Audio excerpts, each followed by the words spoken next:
Bonjour Christelle. Bonjour Caroline. C'est la première fois où je dois faire attention aux questions que je pose, puisque je suis en face d'une championne de Coupe du Monde de karaté. C'est ça, je ne me trompe pas, c'était il y a 4 ans. Elle est importante cette Coupe du Monde? Oui, elle est très très importante parce qu'elle fait partie c'est ma dernière compétition d'ailleurs. Hein.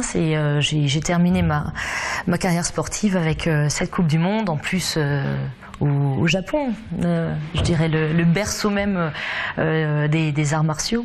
Vous avez une personnalité qui est débordante d'énergie, on vous sent volontaire, on a l'impression que rien ne peut vous écraser et c'est pas forcément le cas.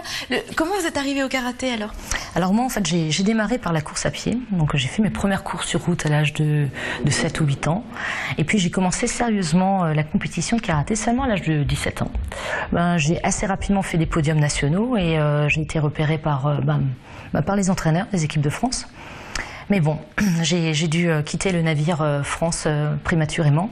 Qu'est-ce qui s'est passé alors? Alors j'ai connu un garçon qui était atteint d'une leucodystrophie, d'où tout mon intérêt pour l'association est là, dont je suis marraine depuis maintenant 15 ans déjà. Vous nous expliquez en quoi consiste cette maladie? Alors les leucodystrophies, ce sont des maladies génétiques orphelines, donc rares et très peu connues, qui touchent la myéline. C'est une maladie qui tue encore aujourd'hui, donc c'est une maladie grave.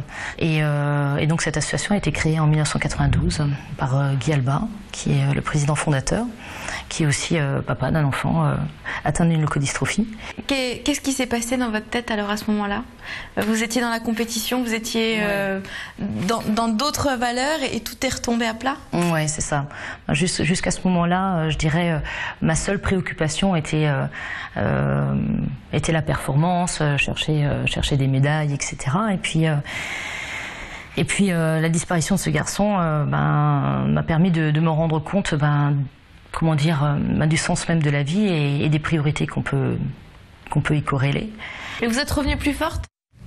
Je suis revenue plus détachée. J'ai pratiqué le karaté en compétition pour vraiment me remettre en question à chaque fois. La pratique du karaté, c'est quand même quelque chose de particulier.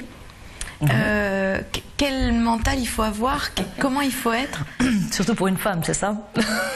C'était la question un peu détournée. Je dirais, c'est un peu la force sensible qui émane de moi, mais par ailleurs, voilà, j'ai un sacré tempérament. Ouais, ça je l'ai depuis bien longtemps, que je continue à cultiver parce qu'aujourd'hui, c'est une force. C'est amusant parce qu'aujourd'hui, vous en jouez de ce rapport je suis une femme, élégante, très féminine, et je pratique cet art martial. Vous en jouez même à la télé. Vous en servez à la télé. C'est vrai.